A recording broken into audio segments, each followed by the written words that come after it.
কার্তিক বাবা, তোমার বোনের বিয়ের প্রস্তুতি চলছে, কোনো বিষয় কোনো ধরনের যেন খামতি না থাকে। আরে তুমি কোনো টেনশন নিও না, আমি আছি তো, করে নেব।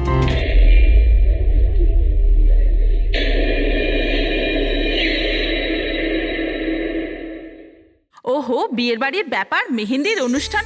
আরে দাদা কি করছেন, তাড়াতাড়ি করুন, অতিথিরা তো এক্ষুনি চলে আসবে। আন্টি, তুমি কেন এত টেনশন নিচ্ছ? বিয়ের বাড়ির ব্যাপার আর আমার মেয়ের বিয়ে, টেনশন তো হবেই, তাই না? আমি ওর বেস্ট ফ্রেন্ড হই না? আমি ওর ভালোভাবে খেয়াল রাখবো। তুই তাড়াতাড়ি যা, ওর তোকে দরকার হতে পারে। আরে দাদা, ওটা ওখানে নয়, এখানে রাখুন। হ্যাঁ,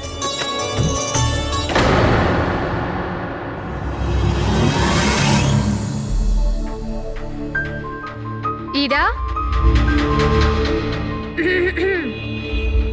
কোথায় হারিয়ে গেছিস?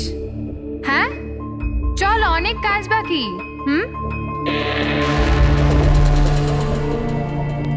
আমি এখনো বলছি যে দেরি বেশি হয়নি, চলো তাড়াতাড়ি যাই এখান থেকে। আরে আমাদের ছেলের ইরার থেকেও ভালো মেয়ে পাওয়া যাবে। আরে কি সেই একই কথা বলে যাচ্ছ? তোমার যদি জানা না থাকে জেনে ও বুঝে নাও, আমার ছেলে ইরাকে খুব ভালোবাসে এবং ওকেই বিয়ে করবে ঠিক করেছে। হ্যাঁ হ্যাঁ কার্তিক, এক্ষুনি আসছি আমি। অমৃতা, কি হয়েছে? তোর ভাই ফোন করেছে, কিছু কাজ আছে, এক্ষুনি আসছি। আর শোন, আজ মেহেন্দি তোর মুখে না একটু স্মাইল রাখ। হুম।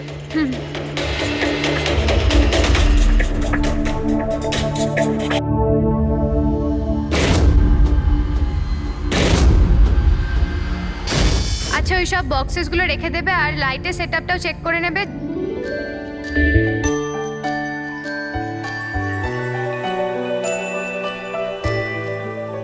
কি ব্যাপার?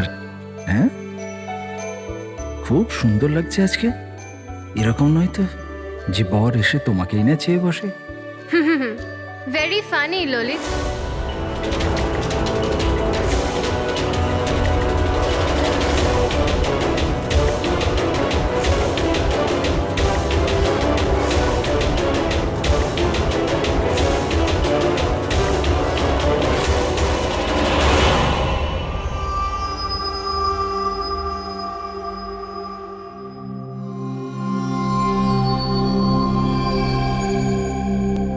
রিসর্ট কি বন্ধ হয়ে গেল? এর দেখভালের পুরো দায়িত্ব আমার ঘাড়ে এসে গেল। আর মালিকের এইটুকু বুদ্ধি তো থাকাই দরকার না? এত বড় রিসর্ট একলা মানুষ কি করে পরিষ্কার রাখবে? এই সুইমিং পুলটা একেবারে নোংরায় ভরে গেছে। যতই পরিষ্কার করো না কেন, দুদিন অন্তর ঠিক নোংরা হয়ে যায়, প্রতি দুদিন অন্তর। আরে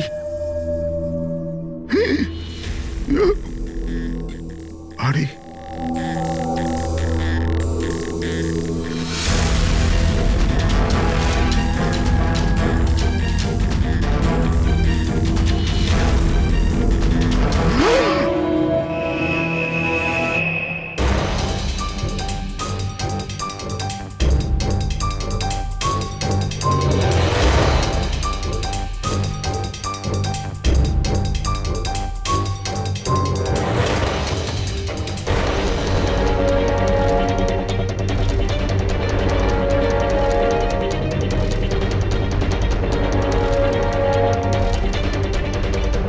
দেখো বাবলু, তুমি যদি কিছু না করে থাকো তাহলে ভয় পাওয়ার কোনো প্রয়োজন নেই। সিআইডি নির্দোষদের কখনো শাস্তি দেয় না, বুঝেছো? মনে হচ্ছে লাশ অনেকক্ষণ ধরে জলে আছে। হ্যাঁ দয়া, মনে হচ্ছে 12 ঘন্টার বেশি হবে। কোথাও কোনো আঘাতের চিহ্ন নেই বস, শুধু এখানে এই গলায় এখানে অদ্ভুত কিছু লেগে আছে। গলা টিপে মেরেছে? আপাতত দেখে তাই মনে হচ্ছে। এই রিসর্টের চাবি কি তোমার কাছেই থাকে? না স্যার, মালিকের কাছেও একটা আছে। তুমি গেটটা দেখাও তো। পঙ্কজ, দেখো তো, একটু ভালো করে চেক করো, দেখো কিছু পাওয়া যায় কিনা।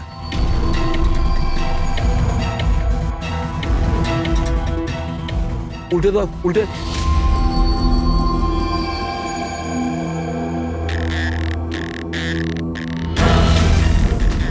স্যার, এ তো ট্যাক্সির বিল দেখছি। ইনি কাল রাত্রে ডোমেস্টিক এয়ারপোর্ট থেকে ট্যাক্সি ধরেছিলেন। পঙ্কজ, এই লাশটার ফটো তুলে এয়ারপোর্ট সিকিউরিটিকে দেখাও আর এর পরিচয় জানো। তালা তো ভাঙা নেই, তার মানে হলো কেউ চাবি দিয়ে খুলে ভিতরে ঢুকেছে, বা হয়তো অন্য কোনোভাবে। হতে পারে স্যার এই রিসর্টেরই কোনো কোণাতে এই অপরাধটা হয়েছে।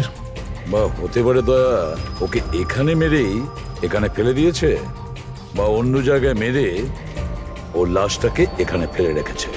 পুরবী, এত বড় একটা গেটের উপর দিয়ে লাশকে নিয়ে ঝাঁপ দেওয়া অসম্ভব মনে হচ্ছে।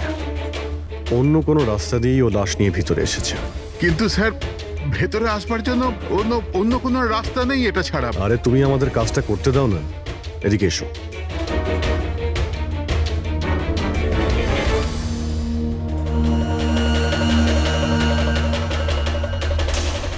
এই দেখো পুরবী, এখানে দেওয়াল ভাঙা রয়েছে, নিশ্চয়ই এখান দিয়ে এসেছিল এই খুনি। তাহলে তো স্যার এখান থেকে কোনো সূত্র পাওয়া যেতে পারে।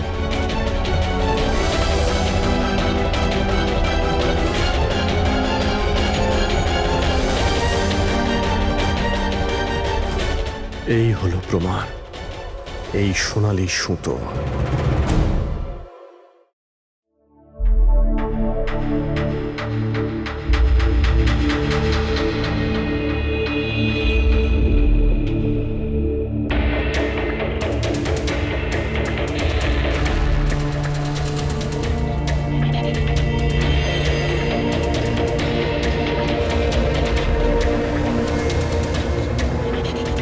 আশ্চর্য ব্যাপার, একটা অদ্ভুত জিনিস লেগে আছে এর গলার উপরে।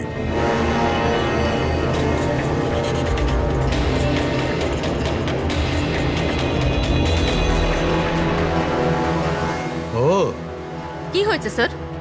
একটু শুঁকে দেখো এটা। মেহেন্দি? মেহেন্দি সারিকা, এর গলার উপর মেহেন্দির দাগ। সারিকা, এর মৃত্যু হয়েছে গলা টেপার কারণে। গলায় আছে মেহেন্দির চিহ্ন, তার মানে যে এর গলাটা টিপে ধরেছিল ওর হাতে মেহেন্দি লাগানো ছিল। আর খুনটা যে করেছে সে হয়তো কোনো মেয়ে, আর ও সেই সময় খুন করেছে যখন ওর হাতের মেহেন্দি ঠিক করে শুকোয়ও নি। রাইট। আজকাল এমনিতেও বিয়ের সিজন চলছে, হয়তো কোনো ফেস্টিভ্যাল, ফাংশন বা বিয়ে বাড়িতে গিয়েছিল। রাইট, এই জন্য অভিজিৎ ওখান থেকে সোনালী সুতো পেয়েছিল। হয়তো কোনো দামি ড্রেসে যেটা পরেও পার্টিতে যাচ্ছিল। তার মানে হচ্ছে এই সোনালী সুতো আর গলায় লেগে থাকে এই মেহেন্দি আমাদের খুনি পর্যন্ত পৌঁছে দেবে।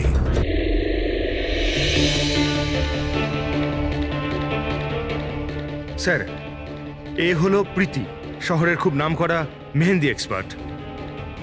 দেখো মা, আমি চাই যে তুমি লাশটাকে দেখো, আর এর গলায় যে মেহেন্দি লেগে আছে, যার দাগটা আমরা দেখতে পাচ্ছি, সেটার ব্যাপারে আমাদের ইনফরমেশন দাও। ডোন্ট ওয়ারি, ভয় পাবার কিচ্ছু নেই, আমরা সবাই এখানে আছি। ম্যাডাম, একজন খুনি বাইরে ঘুরে বেড়াচ্ছে, আপনি একটু সাহস করুন প্লিজ। আসুন। আমার মনে হচ্ছে কোনো মেহেন্দি পরা হাত এর গলাটা টিপেছিল। ভালো করে দেখুন একটু। আর কিছু মেহেন্দি ভিকটিমের চুলেও লেগে রয়েছে, মাথার পেছন দিকে। মেহেন্দির টেক্সচার খারাপ হয়ে গেছে, কিন্তু এটা মনে হচ্ছে যে এই মেহেন্দিটা হাত দিয়ে লাগানো হয়েছে। হাত দিয়ে? হ্যাঁ স্যার, বেশিরভাগ লোক আলাদা আলাদা ডিজাইন বানানোর জন্য স্টেন্সারের ব্যবহার করে। এই ডিজাইন স্টেনসিলে নয়, হাত দিয়ে করা হয়েছে। হ্যাঁ স্যার। আচ্ছা, আপনি প্লিজ 1 মিনিট এদিকে আসবেন।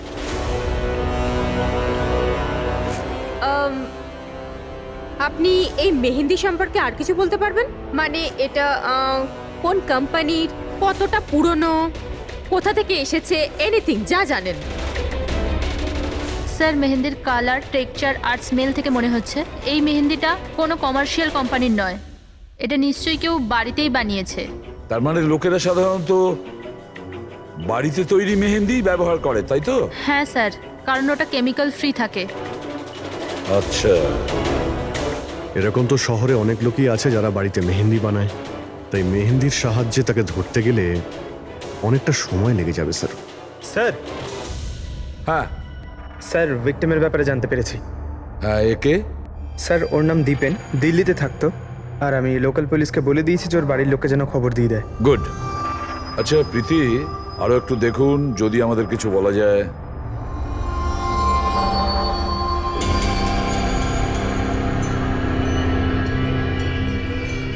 এক মিনিট স্যার। স্যার মেহেন্দির ডিজাইন থেকে আর একটা কথা বোঝা যাচ্ছে। সেটা কি? স্যার ওই মেয়েটার ব্যাপারে, যার মেহেন্দি এর ঘাড়ে লেগেছে, ওই মেয়েটার বিয়ে এমন একটা ছেলের সাথে হচ্ছিল যার নাম আর দিয়ে শুরু হয়। আর লেটার দিয়ে শুরু? সেটা কিভাবে জানা গেল? বেশিরভাগ নতুন বউ যখন মেহেন্দি লাগায় তো নিজের স্বামীর ইনিশিয়াল লেটার হাতে লেখায়। তো স্যার এটা সেই ইনিশিয়াল লেটার। হ্যাঁ বস, উল্টো আর লেখা আছে। আর তাহলে আমাদের খোঁজ নিতে হবে এই সপ্তাহে এই শহরে কটা বিয়ে হয়েছে আর কটা বিয়ে হতে চলেছে যেখানে পাত্রের নাম আর দিয়ে শুরু।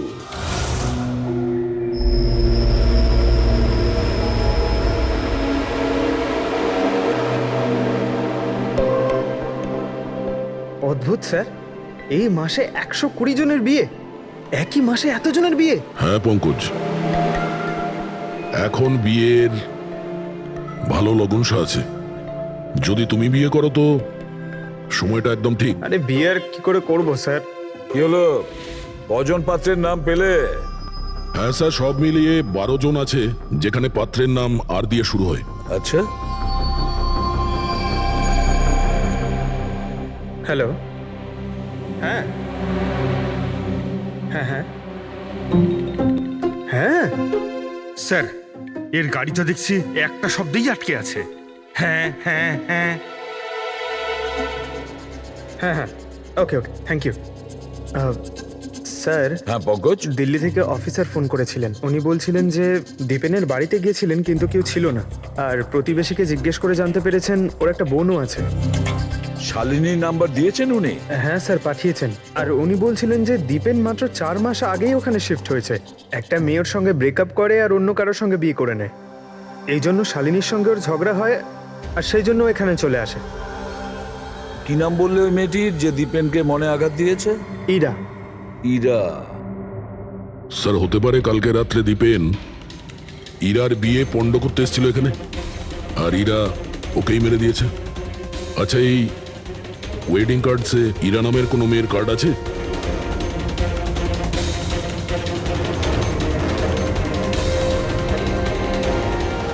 হ্যাঁ স্যার।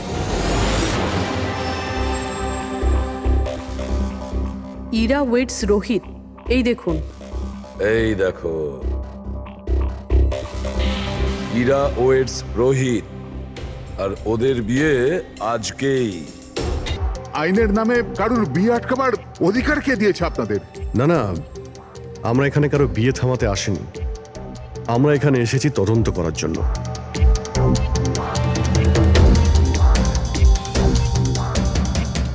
কিন্তু স্যার, আপনাদের এই তদন্ত আমার বোনের বিয়ের পরেও তো করতে পারেন।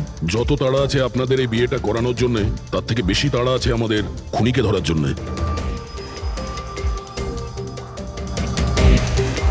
একে চেনেন আপনারা?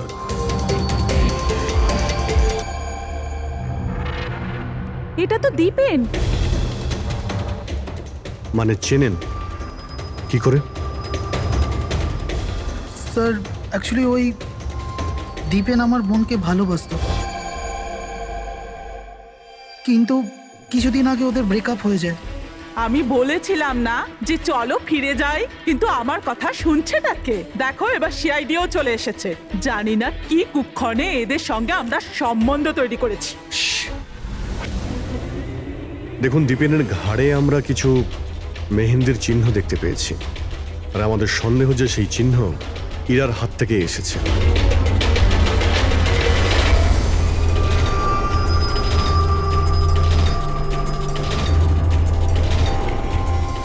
পুরো বিয়ে একবার দেখে নাও তো।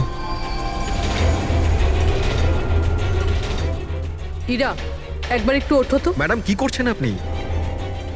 এখনো তোমার বউ নয়, ও এখন একজন সাসপেক্ট। আমাদের সন্দেহের তালিকায় আছে। আমাদের সন্দেহ যে দীপেনকে খুন করেছে। ইরা এসব কি বলছে?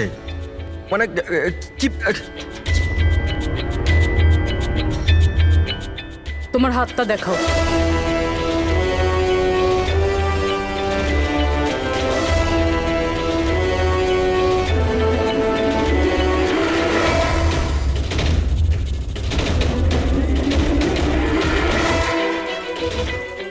স্যার, এর মেহেন্দি তো একদম ঠিক আছে। আরে তাহলে দীপেনের গলায় যে মেহেন্দির দাগ ছিল সেটা কার হাতের ছিল? পুরবি, তুমি ওর ঘুমটাটা একবার তোলো। স্যার,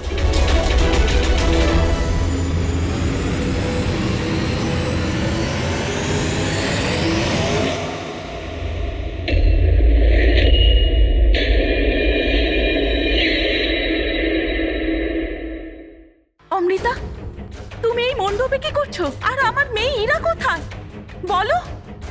অমৃতা? এ কে? এ আমার মেয়ের বন্ধু হয়।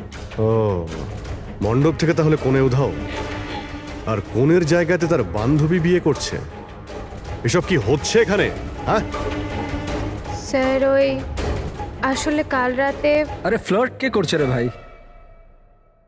আমি তো তোমার প্রশংসা করছি। আচ্ছা তাই নাকি? প্রশংসা করছো? হ্যাঁ, তুমিও না একদম পাল্টাবে না।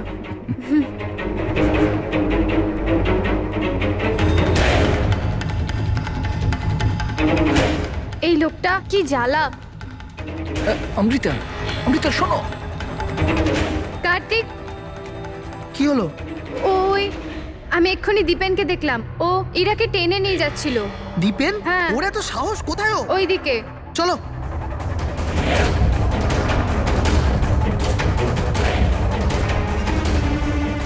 কোথায় গেল এরা দুজন? কি জানি।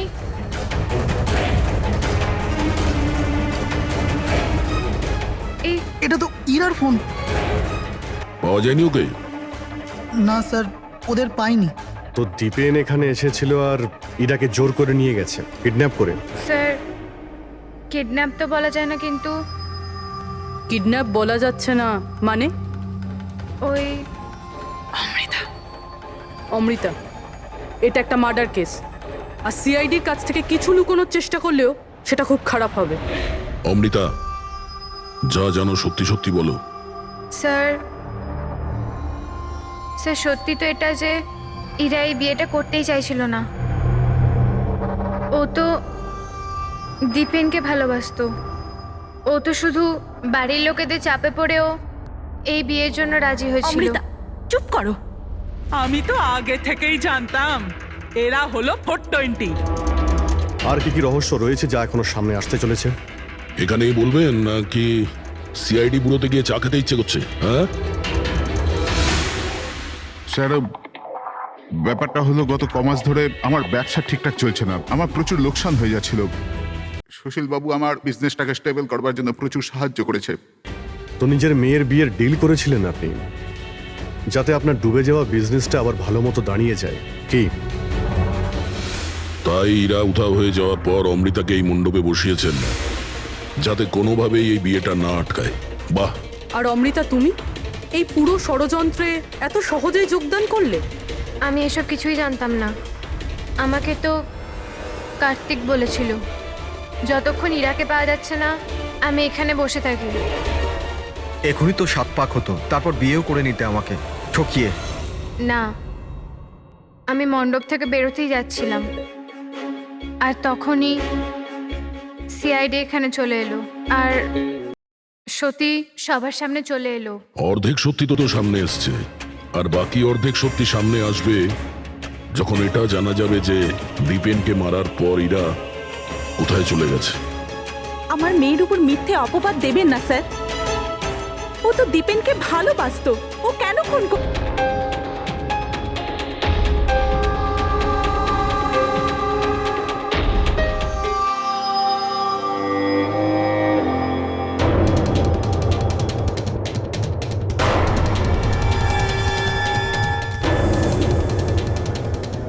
তালা?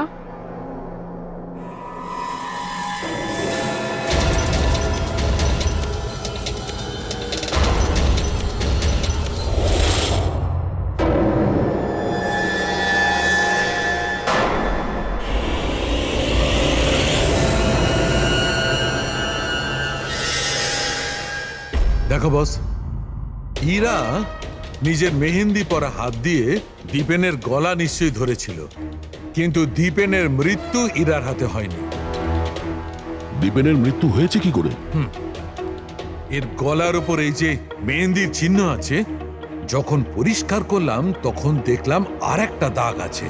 এই দেখো, এইটা। আর এই চিহ্নটা হচ্ছে কোনো দড়ির, যার কারণে দীপেনের মৃত্যু হয়েছে। তার মানে দীপেনের মৃত্যু গলায় দড়ি দিয়ে টানার কারণে হয়েছে। কিন্তু যদি ইরা খুন না করে তাহলে ইরা কোথায়? আচ্ছা, এমনটা নয় তো যে ওকেও কোনো ক্ষতি করা হয়েছে? স্যার, একটা কথা কিছুতেই মাথায় ঢুকছে না।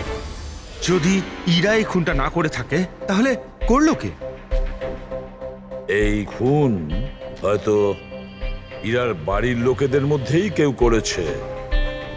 আর তাছাড়া দীপেনের উপস্থিতি ওরা পছন্দ করেনি। হতে পারে দীপেনের কারণে বিয়েতে কোনো বাধা আসবে, সেই জন্য দীপেনকে খুন করে দিয়েছে। স্যার, স্যার, ইরার ফোন থেকে জানা গেছে যে ওর নিখোঁজ হওয়ার 3 ঘন্টা আগে দীপেনের বোন শালিনীর ফোন আসে। ও দিল্লি থেকে বম্বে চলে তো আসে, কিন্তু ফোন তুলছে না। শালিনীর ফোন ট্র্যাক করো, দেখা তো যাক ও এখন কোথায় আছে। আর বাকি রইল ওই সোনালি সুতো, কার হতে পারে?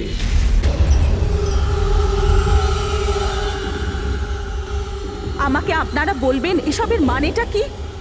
আর আপনারা এই মেহেন্দি অনুষ্ঠানের জামা কাপড়গুলো এনেছেন কেন? দেখুন, আমরা কিছু সোনালি সুতো পেয়েছি ক্রাইম সিন থেকে। আর ওই সোনালি রঙের সুতো যার কাপড়ের সঙ্গে ম্যাচ হয়ে যাবে, খুনি সেই। ইরাকে সন্দেহ করছিলেন, কি ওই সন্দেহ দূর হয়ে গেছে? হ্যাঁ, আপাতত তো ধরে নিন যে ওই সন্দেহটা দূর হয়ে গেছে, কারণ দীপেনের মৃত্যু দড়ি দিয়ে শ্বাসরোধ করে হয়েছে, ওই মেহেন্দি লাগানো হাতে নয়। তার মানে আপনাদের এটা মনে হচ্ছে যে খুনি আমাদের মধ্যে থেকে কেউ বোধহয় করেছে? কারেক্ট। এখন শুধু সেটাই দেখতে হবে যে ওই সোনালি রঙের সুতো কার কাপড়ের সঙ্গে ম্যাচ করে। আশ্চর্য, রেশমের ছোট ছোট টুকরো থেকে আপনারা এত বড় একটা সিদ্ধান্ত নেবেন। জানি না ওই টুকরোটা ম্যাচ করবে কিনা। অদ্ভুত কথা তো আপনি বলছেন রাজন বাবু। আপনার হঠাৎ খুব অসুবিধা হচ্ছে? উল্টে আপনার খুশি হওয়ার কথা যে আমরা আপনার মেয়েকে এবারে সন্দেহ করিনি।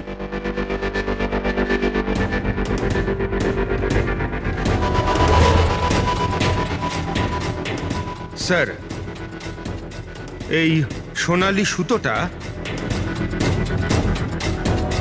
রাজেনের পাঞ্জাবির সাথে ম্যাচ করে। স্যার, এই দেখুন, সুতোটা এইখান থেকে ছিঁড়েছে।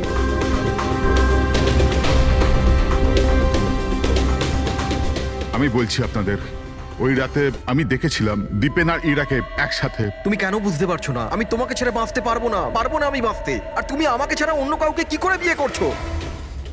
যখন আমি নিচে পৌঁছলাম তো ওরা দুজন চলে গিয়েছিল, আর দীপেনের ঠিকানা ইরার পুরনো চিঠি থেকে আমি পেলাম। তারপরে আমরা ওর পুরনো বাড়িতে গেলাম।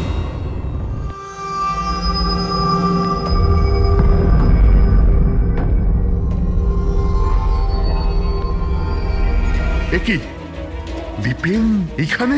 ইরা, ইরা, ইরা, ইরা, ইরা, ইরা মা।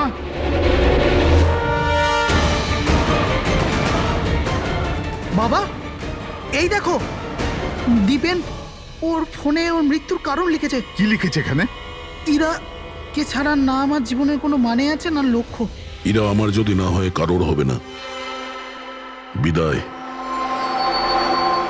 ও যদি আমার না হয় তাহলে কারোরই হবে না। আচ্ছা, এমনটা নয় তো যে দীপেন মারা যাওয়ার আগে ইরাকে কোনো ক্ষতি করে দিয়েছে?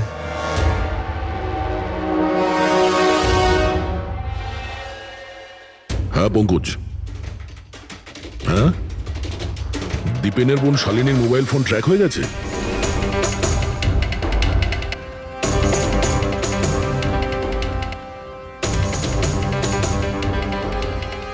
শালিনীর মোবাইল ফোনের নেটওয়ার্ক অনুযায়ী ও তো সকালেই এসে গেছে এখানে।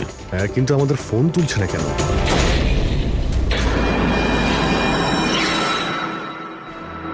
ব্লাস্ট। শালিনী, শালিনী, শালিনী, শালিনী, শালিনী, শালিনী।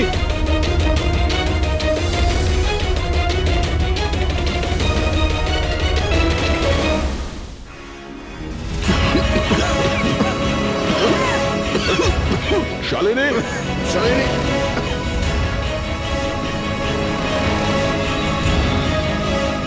শালিনী শালিনী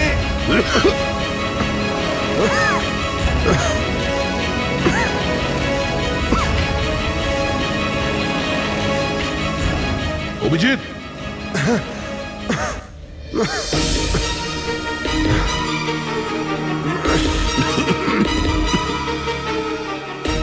অভিজিৎ সাবধানে। কে ওখানে?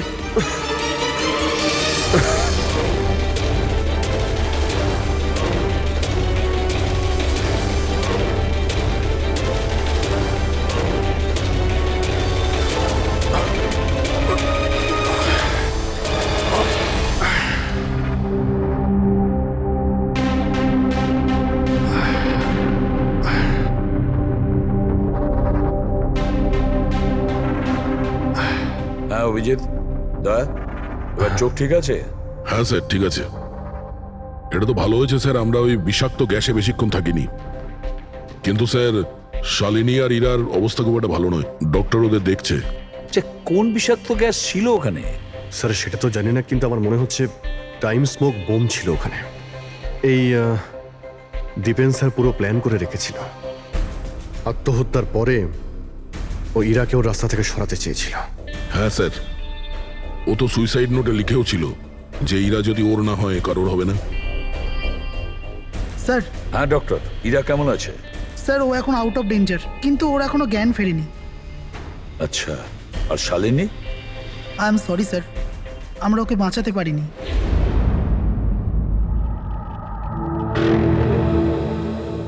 স্যার স্যার এই দীপেন শুধু নিজের প্রাণ নেয়নি, বরং বরং ওর বোনের মৃত্যুরও কারণ হয়েছে। সেটাই তো। হ্যাঁ শালুকে বলো। আচ্ছা ঠিক আছে, আমরা আসছি। কি হয়েছে স্যার? শালুকে বলছিল দীপেন আত্মহত্যা করেনি।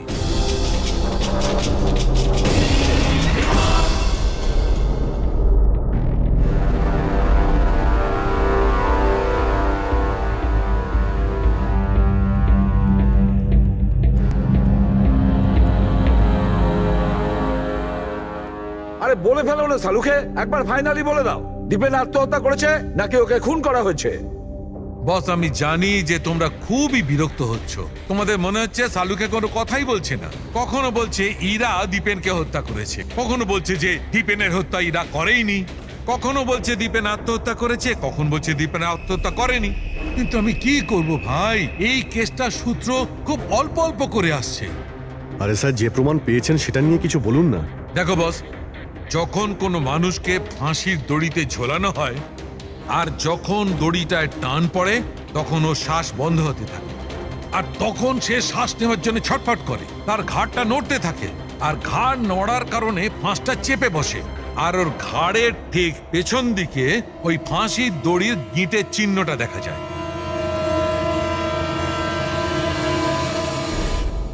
হ্যাঁ স্যার, দাগ তো আছে। আর স্যার এর ঘাটটা এইভাবে হেলে রয়েছে কেন? এটা কিসের জন্য? হ্যাঁ, এর ঘাড়টা হেলে আছে কারণ এ আগেই মারা গেছে। যদি একজন মৃত ব্যক্তিতে ফাঁসিতে ঝুলিয়ে দেওয়া হয় তবে ও শ্বাস নেওয়ার জন্য ছটফট করবে না, আর সেই জন্যে ওর ঘাড়ের পেছনে গিঁটের চিহ্নটা পাওয়া যাবে না। না, এর পিছনে তো কোনো চিহ্ন নেই। কারণ ঘাড়টা গিঁটের সংস্পর্শে আসেনি। তুমি নতুন কি আর বললে? আমরা কি এগুলো জানি না? দেখো শালুকে, তুমি শুধু এটা বলো, দীপেনের ঘাড়ের পিছনে ফাঁসির দড়ির গিঁট আছে, হ্যাঁ কিংবা না? দীপেনের ঘাড়ের পেছনে দড়ির গিঁটের চিহ্ন নেই। এসো আমি দেখাচ্ছি। এই দেখো বস, দীপেনের ঘাড়ের ওপর কোনো চিহ্ন নেই। ও, তার মানে খুনি আমাদের ভুল বোঝাচ্ছিল। আগে থেকেই মরে যাওয়া লোককে ঝুলিয়ে দিয়েছে যাতে মনে হয় আমাদের সুইসাইড করেছে। অনেক লম্বা প্ল্যানিং করেছিল। এমন কেউ রয়েছে যে দীপেন আর ইরা দুজনকেই মারতে চেয়েছিল। আর ওই সুইসাইড নোট, সেটাও খুনি লিখেছে। হ্যাঁ স্যার, দীপেনের সুইসাইড নোট দীপেন নিজে লেখেনি। আমি এই মেসেজের অ্যানালাইসিস করিয়েছি একজন লিঙ্গুইস্টিক এক্সপার্টকে দিয়ে। ডক্টর সারিকা, এই লিঙ্গুইস্টিক এক্সপার্ট কি হয়? স্টাইলোমেট্রি নামের একটা শিল্প হয়। যেমন ধরুন, যেমন প্রত্যেক মানুষের আঙ্গুলের ছাপ আলাদা আলাদা হয়, ঠিক তেমনই তার হাতের লেখা স্টাইল, তার ধরন আলাদা আলাদা হয়। প্রত্যেকটা মানুষের লেখার ধরন আলাদা। কেউ অক্ষরগুলোকে একটু ছোট ছোট লেখে, কেউ অক্ষরগুলো বড় বড় লেখে, মাঝখানে অনেকটা ফাঁকা থাকে। কেউ একদম সোজা লাইনে লেখে, কেউ এবড়ো খেবড়ো লেখে। কিছু লোক প্রত্যেকটা অক্ষরের পরে কমা দেয়, যেমন ফ্রেডি দিয়ে থাকে। সবার লেখার ধরন আলাদা আলাদা। এক্সপার্ট এগুলোও বলতে পারেন? শুধু এটুকুই নয়, এক্সপার্ট এটাও বলতে পারে যে টাইপ করেছে সে নারী না পুরুষ। তাহলে সারিকা, ওই সুইসাইড নোট দীপেন লিখেছে কি না? না স্যার, আমি দীপেন আর ইরা দুজনের ফোনসে চেক করেছি, তো আমি একজনের সম্পর্কে জানতে পেরেছি যার লেখার ধরন এক্স্যাক্টলি সুইসাইড নোটের সঙ্গে ম্যাচ করছে। এই যে সেই মেসেজ, এই মেসেজেও সুইসাইড নোটের মতো প্রত্যেকটা সেন্টেন্সের মাঝে 3টে ডট আছে। প্রত্যেকটা সেন্টেন্স শর্ট আর ক্রিস্প, আর প্রত্যেকটা মেসেজ হয় গুড বাই না হলে বিদায় লিখে শেষ করা হয়েছে। যেভাবে ওই সুইসাইড মেসেজে বিদায় লেখা হয়েছিল, এখানে গুড বাই লেখা হয়েছে। আচ্ছা, তার মানে হলো আমরা সেই খুনিকে খুঁজে পেয়েছি।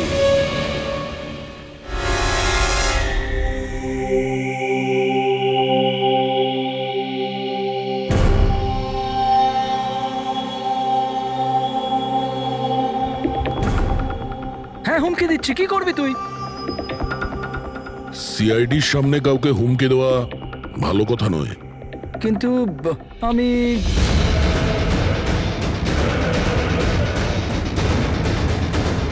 এই দাঁড়া। আরে আরে আরে ললিত বাবু, কোথায় পালাচ্ছেন? এটা তো বলে যান যে দীপেনকে খুন করতে গেলেন কেন? এটা এটা আপনি কি বলছেন?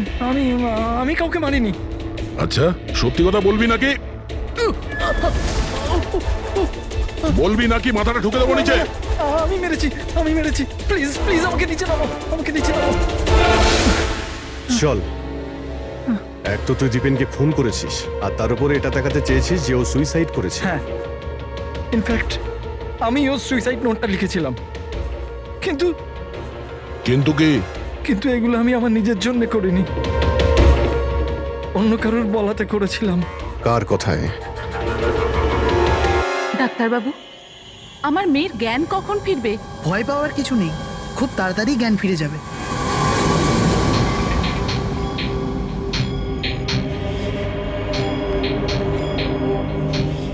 ললিত,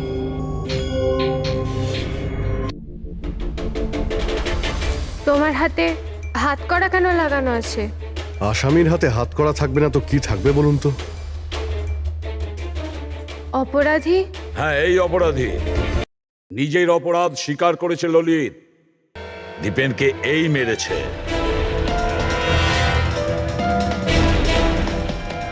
ললিত, এনারা সবাই কি বলছেন, আর তুমি কেন করলে এইসব? দেখলেন স্যার, অবাক হওয়ার কি সুন্দর অ্যাক্টিং করছে এরা। যেখানে সত্যি এটাই যে ললিতকে খুন করতে বলার আসল অপরাধী এখানে এই রুমে উপস্থিত আছে। হ্যাঁ,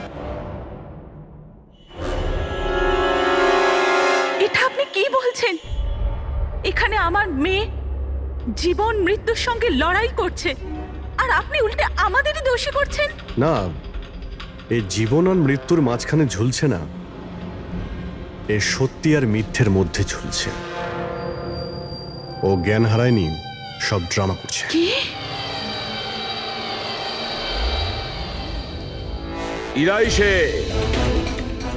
ইরাই ললিতকে বলেছে দীপেনকে মেরে ফেলার জন্য।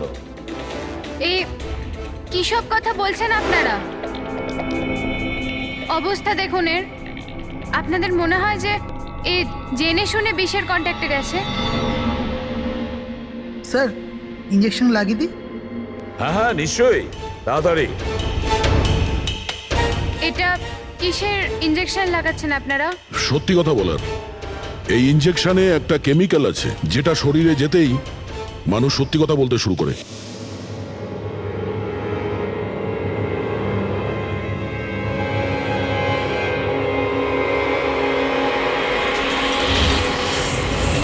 না, শুনুন, ইরা, ইরা, আরে রে কোথায় যাচ্ছে? দাঁড়াও। ইরা থামো ইরা। এর মানে হলো যে সিআইডিরা ঠিক কথা বলছেন। আর মিথ্যে বলে কোনো লাভ নেই। এই ললিত তোমার মুখোশ খুলে দিয়েছে। এটা কি করলে ললিত? নিজে ফাঁসছিলে তার সাথে সাথে আমাকেও ফাঁসিয়ে দিলে। এরা এই প্রতিজ্ঞাটাই তো আমরা করেছিলাম ভালোবেসে, যে আমরা একসাথে বাঁচবো আর একসাথে মরবো। কি তোমরা দুজন একে অপরকে ভালোবাসো? এসব কবে? ইরা, তুই তো দীপেনকে ভালোবাসিস। হ্যাঁ, ও চাইতো, কিন্তু হঠাৎ করে ললিতকে ভালোবেসে ফেলে। আর এই সব কিছু করেছে ও নিজের বিয়ে ভাঙার জন্য। কিন্তু ভাগ্যক্রমে ইরার কাছে শালিনীর কল আসে যে দীপেন ইরার বিয়ে আটকাতে এসছে। আর ইরা খুব বড় প্ল্যান করেছিল। দীপেনের কাঁধে বন্দুক রেখে ও গুলি চালাতে চেয়েছিল। আর আমরা ভেবেছিলাম যে প্রথমে আমরা দীপেনকে মেরে দেবো।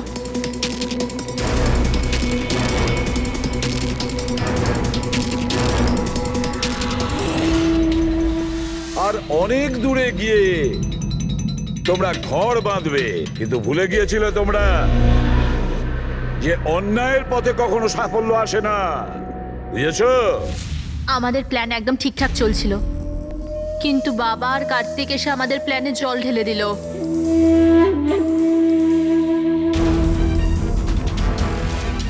আর তারপর আমাদের একটা নতুন প্ল্যান বানাতে হলো। আর ওই নতুন প্ল্যানেও আমার মরার অ্যাঙ্গেলটা ছিলই। বোমের ব্যবস্থা হয়ে গেছে। তুমি বোম ঠিক করে চেক করেছো তো?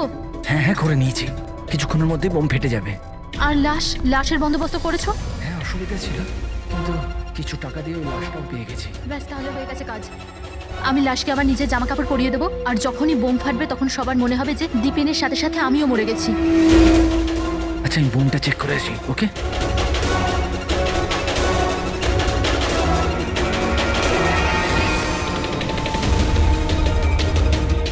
শালিনী,